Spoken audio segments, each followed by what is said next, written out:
তিনি স্বয়ং মন্ত্র সিদ্ধ হন।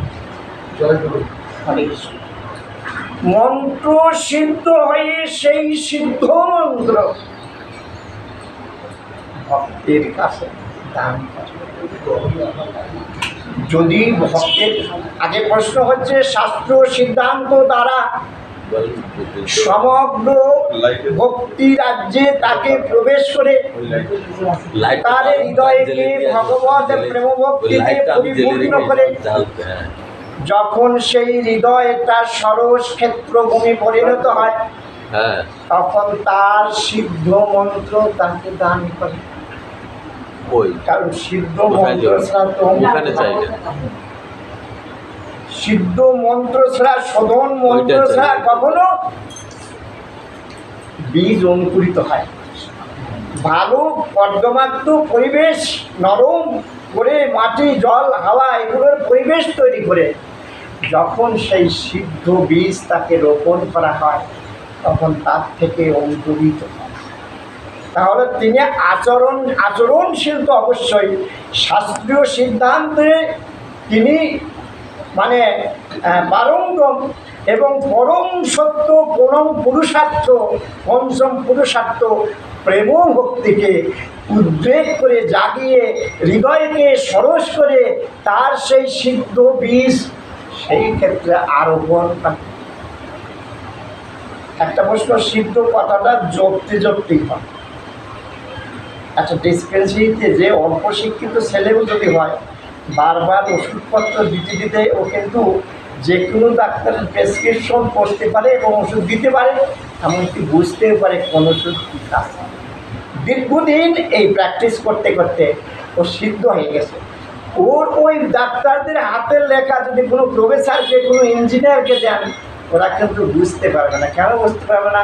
আরও অল্প শিক্ষিত হলেও বুঝতে পারবে, কারণ ওই পথে তিনি সিদ্ধ হস্ত হয়েছে। এইভাবে মন্ত্র সিদ্ধ হয়ে যখন সেই সিদ্ধ বীজ মন্ত্র এই ভগবত প্রেম সিদ্ধান্ত দ্বারা হৃদয়কে সরস করে তাতে আরোপণ যদি করে দাদা একদিন বলে, তাহলে সেই বীজ। এখন প্রশ্ন আমাদের যে এই যে ভগবানকে যে আমরা পাবো, কি করে পাবো? সেই পাওয়ার জন্যই তো আমরা আশ্রয় করি। ভূমি পাপহর নল বায়ুখন মন বুদ্ধির বসু প্রকৃতির অষ্টধা ইতিমেব প্রকৃতির অষ্টধা।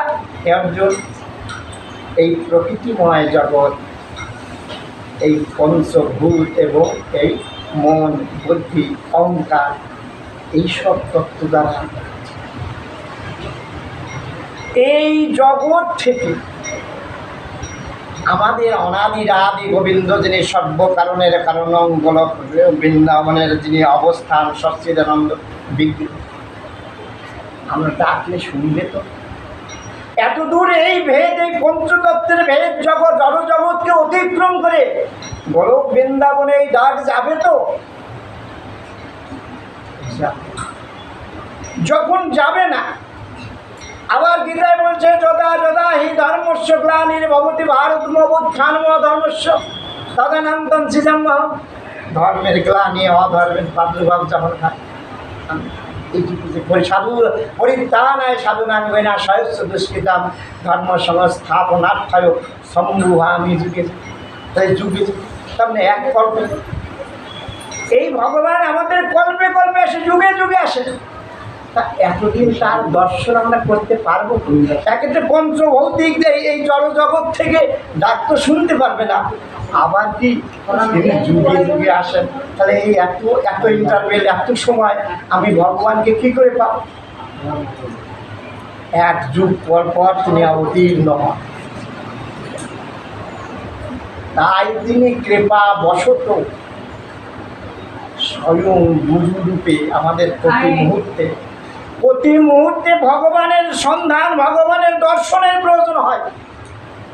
কিন্তু প্রতি মুহূর্তে যখন ভগবানের দর্শনের প্রয়োজন হয়, সেই ভগবানকে পাবো কোথায়? তিনি কৃপা বশত স্বয়ং গুরু রূপে প্রতি দ্বারে দ্বারে এসে অবতীর্ণ।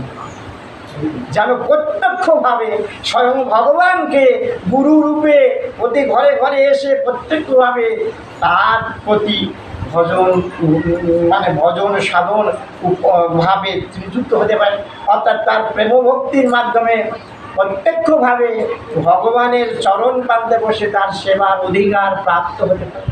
তার জন্য এই তিনি গুরুরূপে প্রতি দ্বারে দ্বারে যখন চাইবেন তখনই থাকে।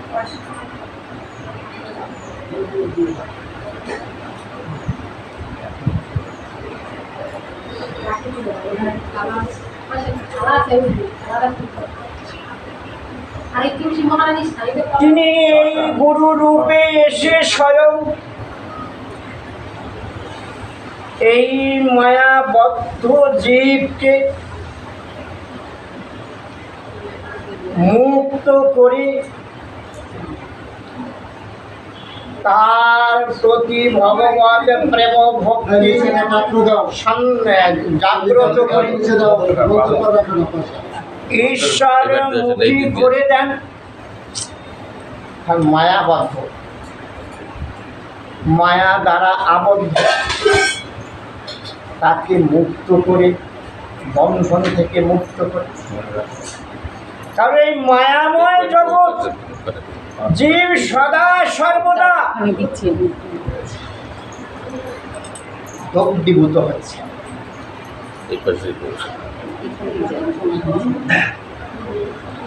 কৃষ্ণ ভুলে সেই জীব অনাদি বহির্মুখ,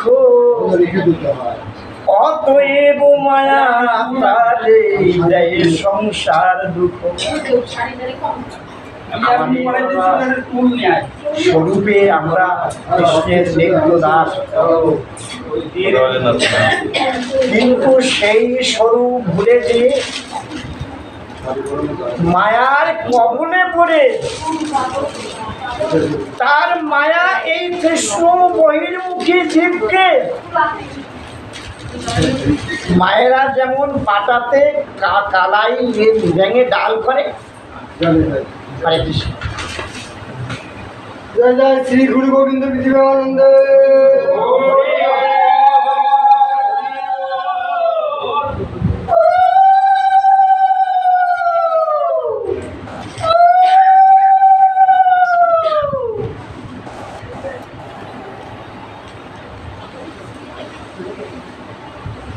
কৃষ্ণ বহির্মুখ হইয়া ভগবান করে, নিকটস্থ মায়া তারে ঝাপটিয়া ধরে।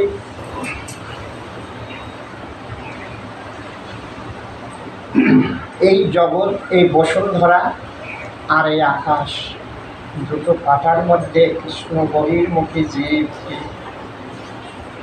মায়া কি করছেন, কলাই ভাঙার মতো এইভাবে ভাঙছে। আমার স্বয়ং গুরুদেব অর্থাৎ স্বয়ং কৃষ্ণ গুরু রূপে এসে দ্বারে দ্বারে এই মায়াবদ্ধ জীবকে মুক্তির জন্য এসেছেন। তাহলে মায়া কলাই রূপী বহির্মুখী জীবকে এইভাবে ডাল ভাঙার মতো ভাঙছে। কিন্তু যদি কোনো কলাই এই রূপী ভগবানের চরণাশ্রয় করে, তাহলে তার আমি যাতা কৃষ্ণ বহির্মুখ হইয়া ভগবান সাগরে, নিকটস্থ মায়া তারে ঝাপটিয়া ধরে। আমরা ভজনশীল যারা আছি তাদের তো এই সাবধানতা বেশি রাখতে পারে। কৃষ্ণ বহির্মুখ যদি আমি সাক্ষাৎ একটা জিনিস, ভক্তের অঙ্গে যখন ভক্ত সম্মিলিত হয় তখন প্রেম শক্তি ভক্তি বিদ্যমান হয়।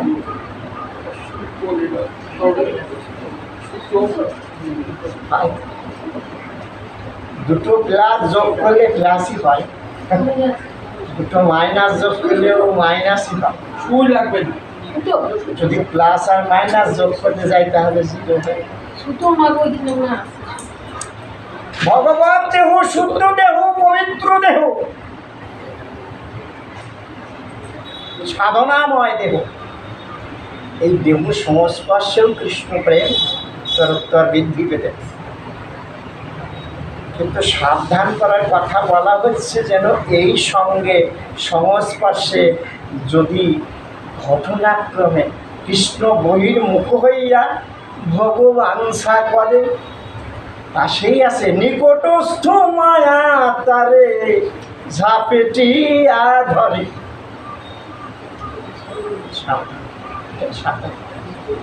নিত্যবদ্ধ কৃষ্ণ হতে নিত্য বহির্মুখ, নিত্য সংসারী ভঞ্জে নরকাদিতে। আমরা এই দুঃখময় জগতে, এই জগতে তো সুখ নেই। এটা কেউ যদি বলে যে এটা সুখের জায়গা, আগেই তো বলা হয়েছে জগৎটা অনিত্যের জগৎ, এটা নিত্যের জগৎ না। নিত্য কাকে বলা হয়? ভক্ত, ভগবান আর ভক্তিকে নিত্য বলা হয়। এই যে এখন এখানে আসি হরি কথা, কৃষ্ণ কথার মধ্যে দিয়ে যে বৃন্দাবন নামে আমরা আসি, এটা নিত্যের জগৎ। এখানে যারা আসবে সবাই দেহ চিন্তা যত হয় তত মরণও হয়, আত্মচিন্তা যত হয় তত কম। তাহলে আত্মচিন্তার সঙ্গে যদি যুক্ত থাকা যায় তাহলে সেই অমৃত আস্বাদন করা যায়। অমৃত তিন রকম। একটা হচ্ছে মক্ষামৃত, একটা যেটা, আর একটা হচ্ছে জীবন অমৃত, অর্থাৎ জড় বেধি, জড়া বেধি মুক্তির থেকে রক্ষা পাওয়া যায়, যেটা দেবতারা উত্থাপন করে পেয়েছিলেন সমুদ্র বৈঠকে। ওটা সেবা করলে একেবারে চির যৌবনা লাভ করা যায় জড়াবধি থেকে। আর একটা হচ্ছে মক্ষামৃত,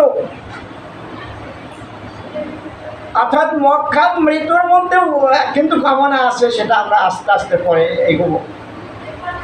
একটা হচ্ছে হরি কথামৃত, ভাগবত কথামৃত, তিনটে অমৃত।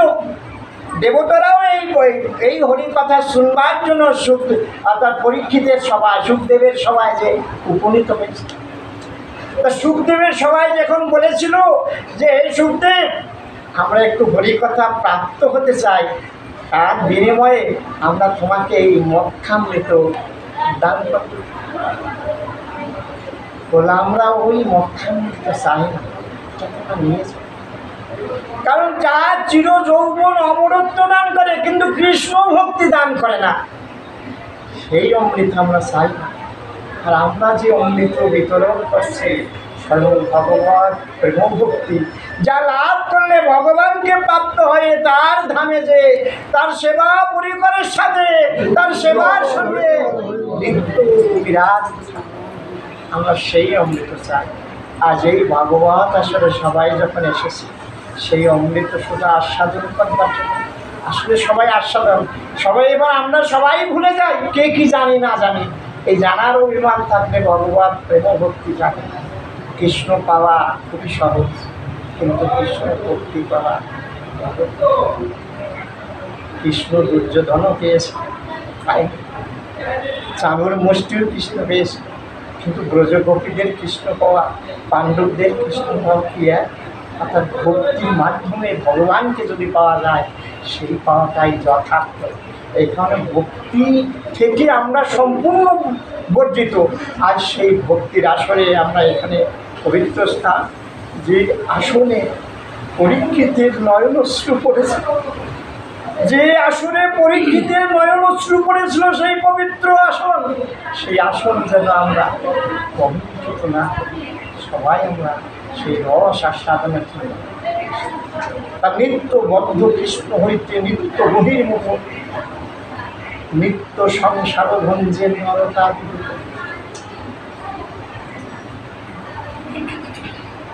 সেই দোষে মায়া পিশাচি দণ্ড করে তারে, আধ্যাত্মিক আদি তাপতয়ে জারি তারে মারে। আধ্যাত্মিক, আদি ভৌতিক, আদি দৈবিক, এই তিনটি জ্বালা, জ্বালা তো অনন্ত জ্বালা, তার মধ্যে শাস্ত্রে 3টি জ্বালার কথা উল্লেখ করা এই আধ্যাত্মিক জ্বালা মনের জ্বালা, আদি ভৌতিক দেহের জ্বালা, আদি দৈবিক ইন্দ্রিয়াদির জ্বালা, আমার দেহের মধ্যে সব জ্বালা। এই জ্বালাগুলোকে নির্বাপন করতে গেলে একমাত্র এই ভাগবতীর কথা অমৃত আস্বাদন হচ্ছে আমাদের। যে কথা আস্বাদন করলে ভগবত প্রেম ভক্তি লাগে, সেই কথা আস্বাদন করানোর জন্য স্বয়ং কৃষ্ণ কামপদের দাস হইয়া তার মাতৃ খায়, ভূমিতে ভূমিতে যদি সাধুবোধ পায়। এই কাম কবির দাস হয়ে এই জগতে প্রারব্ধ কর্মফলের বোঝা টেনে টেনে এই কতবার আসছি আর যাচ্ছি, আর ইয়ে হচ্ছে না। এই দুঃখময় জগৎ, এই দ্বৈত তত্ত্বের জগৎ, এই দ্বৈত তত্ত্বের জগৎ তৈরি। এখানে কি ভালো মন্দ, অন্ধকার আলো, অমাবস্যা পূর্ণিমার সঙ্গে আছে, এমন কোনো তত্ত্ব নাই দুটো তত্ত্ব দ্বারা এই জগৎ। কিন্তু এই জগৎ তত্ত্বের এই জগৎ থেকে আমাদের একটু উঠতে হবে, আমাদের উঠতে হবে, এই দ্বৈত তত্ত্বের থেকে উপরে উঠতে হবে। যেমন একটা প্রশ্ন ছোট্ট করে বলছি,